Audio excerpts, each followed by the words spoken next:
কিছু কথা বলে বিদায় হয়ে যাব।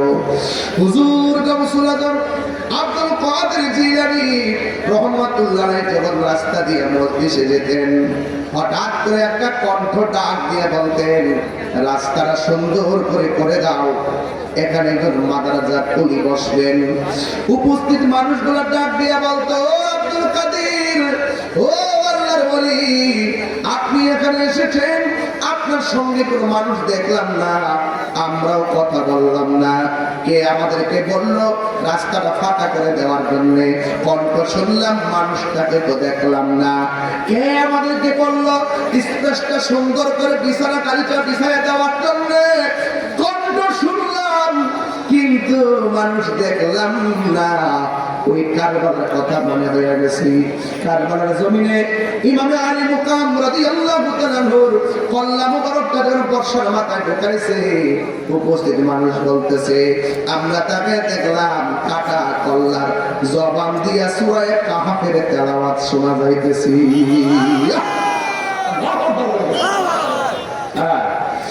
এই জন্য আমার যুবক ভাইরা, এবার গাউসুল আজমকে ডাক দিয়ে কয়, ও আব্দুল কাদের, কে কথা বলল মানুষ দেখলাম না? আব্দুল কাদের জিলানী রাহমাতুল্লাহ আলাইহি বলেন, যিনি কথা বলেছেন আল্লাহর পক্ষ থেকে একজন মনোনীত ফেরেশতার কণ্ঠ তোমরা শুনেছো। আল্লাহু আকবার বলেন কেন? মাল্লাহুল মাওলা ফালাহুল কুল, তুমি যদি আল্লাহর হয়ে যাও সব তোমার হয়ে যাবে। এই জন্য গাউসুল আজম মাদ্রাসা কুলি তিনি একদিন উপত্যকার মধ্যে গিয়ে তিনি বসলেন। বসার পরে এমন সুন্দর চেহারার একটা মানুষ আয়েশা ডাক দিয়ে বলে, আব্দুল কাদের, নদীর পার এসেছো, উপত্যকায় এসেছো, আমি তোমাকে দুইটা কথা বলবো।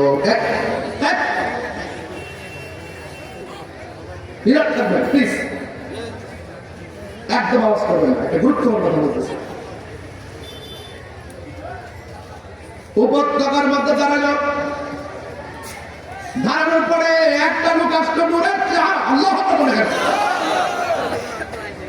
ডাক দিয়ে বলে, আব্দুল কাদের, আমি তোমার দুইটা কথা বলবো। দুইটা কথার একটা হলো তুমি এখানে থাকবা, শর্তটা একটু মোটামুটি সহজ। আর দুই নম্বর শর্ত হলো আমার হুকুম পাওয়ার আগ পর্যন্ত এখান থেকে নড়াচড়া করা যাবে না।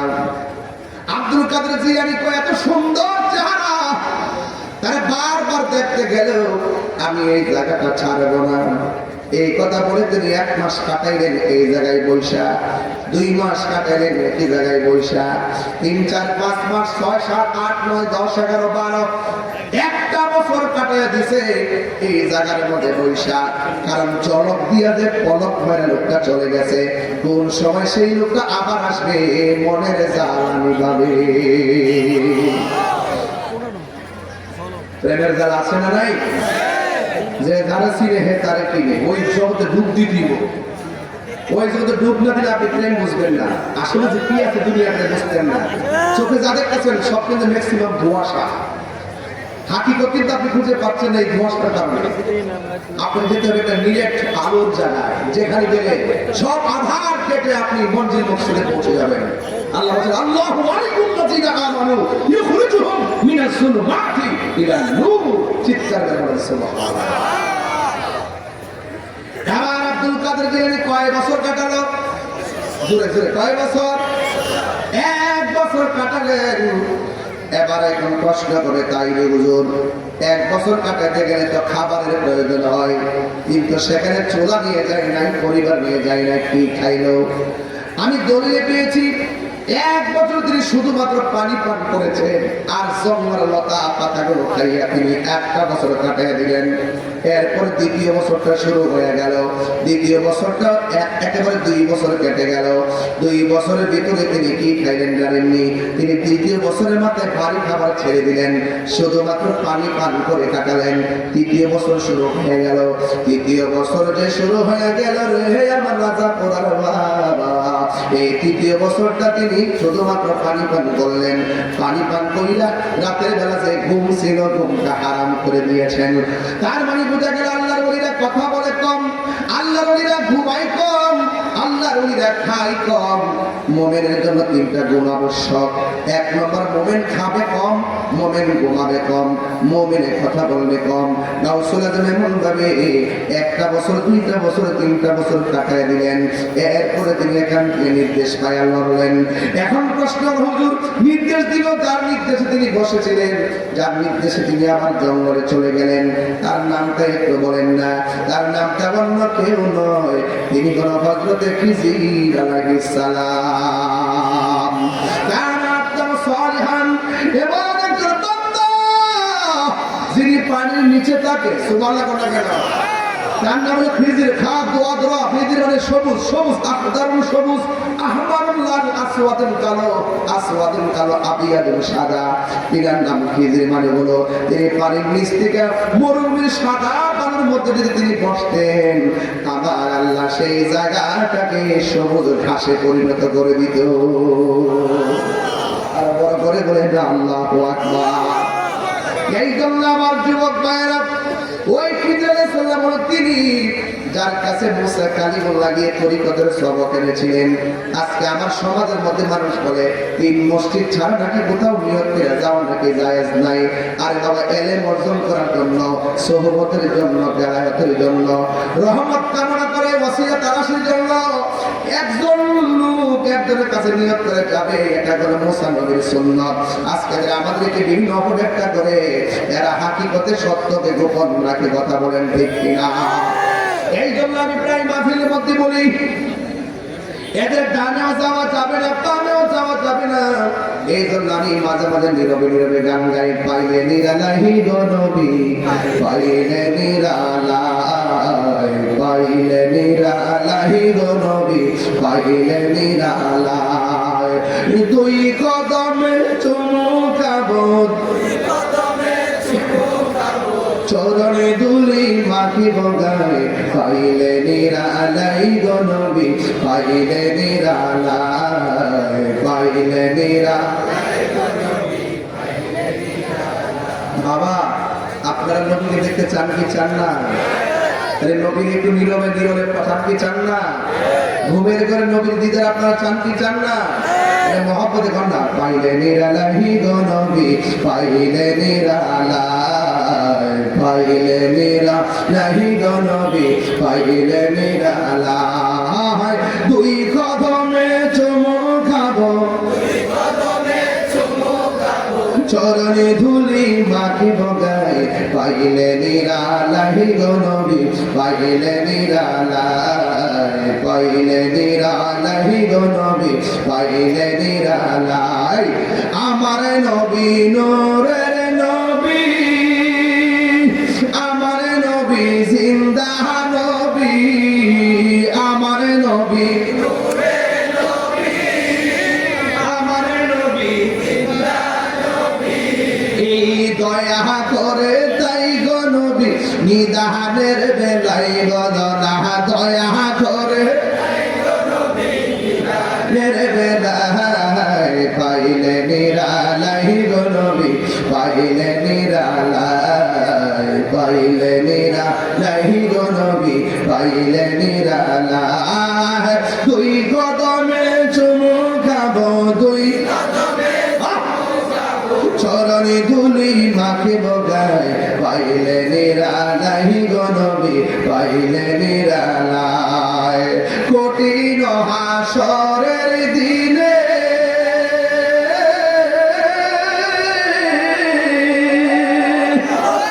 কঠিন হাসরের দিনে কে তরবে নবী বিনে, বলুন কঠিন হাসরের দিনে কে তরবে নবী বিনে। ওরে দয়া করে তাই গো নবী, হাসরের বেলায় দয়া করে তাই গো নবী, হাসরের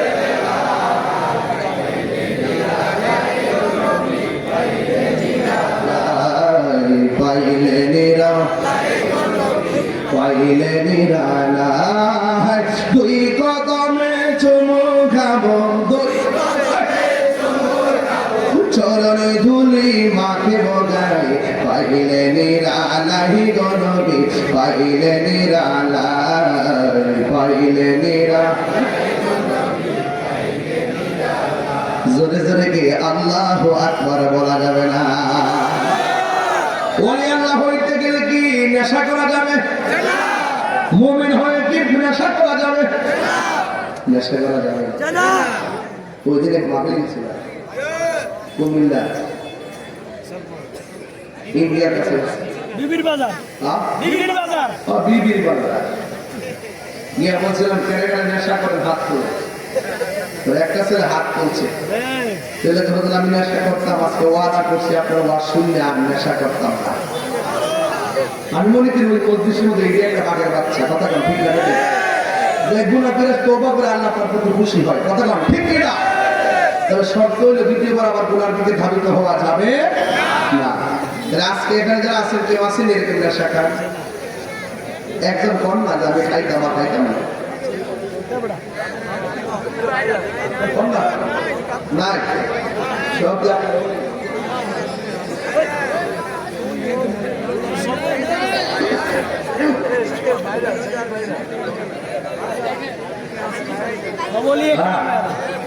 যাই হোক বাবারা আপনার কথা বলতেছেন বাকি এক ছেলে বসুন আপনারা এসেছেন আমাদের আমি ওয়াজটা শুরু করছি শুরুতে আমার বলা দরকার ছিল আমি দুঃখিত আমাদের এখানে যারা এসেছেন এর নবী আসে কিন্তু না জনগণের স্বার্থে কাজ করে এটা রাইট আছে ঠিক কিনা বলে তো এই জন্য আমাদের মাঝে উপস্থিত হয়ে আপনি জানেন যে বাংলাদেশ জাতীয়তাবাদী দল থেকে আপনাদের এই আসন থেকে মনোনীত পেয়েছেন জনাব ইন্দিরার মমিনুর সাহেব ঠিক কিনা বলেন তো তিনি জন্য দোয়াটা চেয়ে আর এক নম্বর হলো এখানে উপস্থিত আছেন শাহরাস্তি উপজেলার জাতীয়তাবাদী দল বিএনপির সভাপতি জনাব আলহাস মোহাম্মদ আয়াত আলী ভুইয়া আলহামদুলিল্লাহ। এরপরে আসছেন শাহরাস্তি উপজেলার বাংলাদেশ জাতীয়তাবাদী দল বিএনপির সেক্রেটারি সাধারণ সম্পাদক জনাব সেলিম পাটোয়ারি লিটন সাহেব।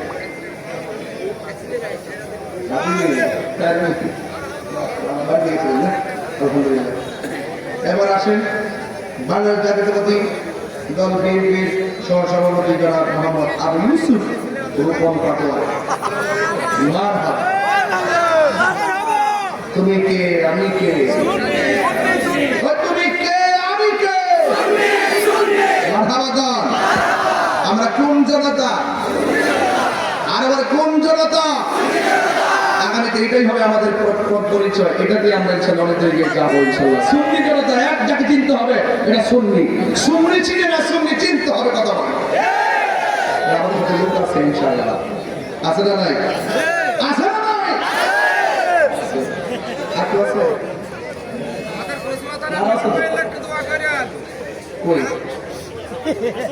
না বেলায় হোসেন দেখু বেলায় হোসেন আপনি আচ্ছা আচ্ছা মাশাআল্লাহ আলহামদুলিল্লাহ আমাদের নেতৃস্থানীয় ব্যক্তির মধ্যে অনেক মূল চলে আসছে আলহামদুলিল্লাহ কোন লাগে ঠিক আছে একটা কথা কয়ে দিয়ে আল্লাহ রাস্তা সুন্নি কোনো মাহফিল যাতে বন্ধ না হয় কথা না ঠিক না বেটি আমরা জি আপনারা এই মাহফিলগুলোতে কোনো সময় সারাসারি বন্ধ না ঠিক না আল্লাহ যেন মাহফিলগুলো সুন্দর করে তৌফিক দান করে আমিন অধীনে সিটি কর্পোরেশনের মেয়র মনিরুল হক সাক্ষী সাহেব আসছিলেন আচ্ছা যাক এখন করি আল্লাহ যেন সবার নেক হায়াত দারাজ করে আমিন কোন আমরা যেভাবে বসছি এভাবে যেন আল্লাহ পাক আমাদেরকে নবীর কদমে জান্নাতে কবুল করে আমিন কোন একটা কথা বলছিলাম নেশা কি চলবে আরে আওয়াজ কাজ করছে গেলে নেশা চলবো বাবা চলবে ইয়াবা চলবে ফেন্সি চলবে গাঞ্জা চলবে ওদিন দেখছি এক নেশাকুর জামাই বউয়ের কোলা দিয়ে ভেজ দিয়ে মাইনা বস্ত্রতে ঢুকাইয়া বালুর ডালের ভিতরে ঢুকে রাখছে কারণ নেশা করে কোনো ধর্ম আছে রে বাবা এর কোনো বিবেক আছে এর বিবেক নাই এই জন্য নেশা করলে তার বিবেক রূপ পেয়ে যায় ভবিষ্যৎ ধ্বংস হয়ে যায় মা বাপের স্বপ্ন শেষ হয়ে যায় এই জন্য আজকে থেকে ওয়াদা করি আমরা ওলি আল্লাহর প্রেমিক যারা আমরা কখনো নেশা করব ইনশাআল্লাহ রাজি থাকবেন ইনশাআল্লাহ। এরপর আসুন, যদি আমার ওয়াজ যদি প্রায় 1 ঘন্টা তো হয়ে গেল, এরপরও বলি সময় যখন দিতে যাতে আর পাইলাম আজান।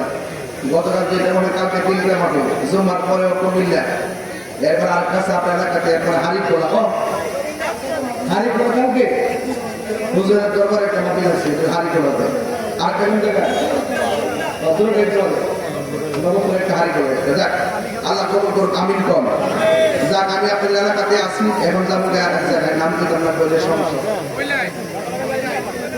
আর জিকির করতাম যে কেউ আসতে বুঝাইলি না,